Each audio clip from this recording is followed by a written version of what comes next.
Hello friends, നമുക്ക് അടിപൊളിയായിട്ടുള്ള ഒരു ഈവനിങ് സ്നാക്സ് റെസിപ്പി കണ്ടു നോക്കിയാലോ? വായോ.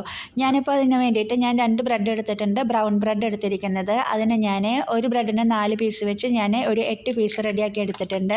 അതിന് ശേഷം നമുക്കതിലോട്ട് ആവശ്യമുള്ളത് 2 എഗ്ഗാണ്. 2 എഗ്ഗ് ഞാനൊരു പാത്രത്തിലോട്ട് പൊട്ടിച്ചൊഴിച്ചിട്ടുണ്ട്. അതുപോലെ തന്നെ ഒരു ഹാഫ് ഗ്ലാസ് മിൽക്ക് എടുത്തിട്ടുണ്ട്. ആ മിൽക്ക് ഞാൻ അതിലോട്ട് ചേർത്ത് കൊടുത്തിട്ടുണ്ട്. അതിന് ശേഷം നമുക്കതിലോട്ടൊരു 1/4 ടീസ്പൂണോളം പഞ്ചസാരയും കൂടിയും ആഡ് ചെയ്ത് കൊടുക്കാം. ഇത് മൂന്നും ആഡ് ചെയ്ത് കൊടുത്തതിന് ശേഷം നമുക്ക് നന്നായി ഒന്ന് മിക്സ് ചെയ്തെടുക്കാം. അപ്പോൾ നമ്മുടെ കൂട്ട് റെഡിയായി കഴിഞ്ഞു. ആ റെഡിയാക്കി വെച്ചിട്ടുള്ള കൂട്ടിലോട്ട് നമ്മൾ കട്ട് ചെയ്ത് വെച്ചിരിക്കുന്ന ബ്രെഡ് ഓരോന്നായിട്ട് ഡിപ്പ് ചെയ്തെടുക്കുക. അതിന് ശേഷം നമ്മളൊരു പാൻ വെച്ച് കൊടുക്കുക. പാൻ നന്നായി ചൂടായതിന് ശേഷം അതിലോട്ട് ബട്ടറോ ഓയിലോ ഏതാ വേണ്ടെങ്കിൽ അത് നമ്മൾ ഒഴിച്ചു കൊടുക്കുക. അത് നമ്മൾ പാനിലെ എല്ലാ ഭാഗത്തോട്ടും സ്പ്രെഡ് ചെയ്ത് കൊടുക്കുക. അത് സ്പ്രെഡ് ചെയ്ത് കൊടുത്തതിന് ശേഷം നമ്മൾ ഡിപ്പ് ചെയ്ത് വെച്ചിരിക്കുന്ന ബ്രെഡ് ഓരോന്നായിട്ട് പാനിലോട്ട് ഇട്ട് കൊടുക്കുക. അതിന് ശേഷം നമ്മൾ തയ്യാറാക്കി വെച്ചിരിക്കുന്ന കൂട്ട് അതിൻ്റെ മുകളിലോട്ട് ഒഴിച്ചു കൊടുക്കുക.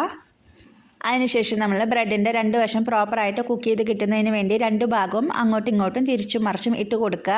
അതിനുശേഷം നമ്മൾ അതിൻ്റെ മുകളിലോട്ട് ഗ്രേറ്റ് ചെയ്ത് വെച്ചിരിക്കുന്ന പിസ്ത നമ്മൾ ആഡ് ചെയ്ത് കൊടുക്കുക. ഈ സമയത്ത് നിങ്ങൾക്ക് ബദാം, പിസ്ത ഏതൊക്കെ നട്ട്സുകളാണ് അവൈലബിൾ ആയിട്ടുള്ളതെങ്കിൽ അത് നിങ്ങൾക്ക് ആഡ് ചെയ്ത് കൊടുക്കാനായിട്ട് സാധിക്കും.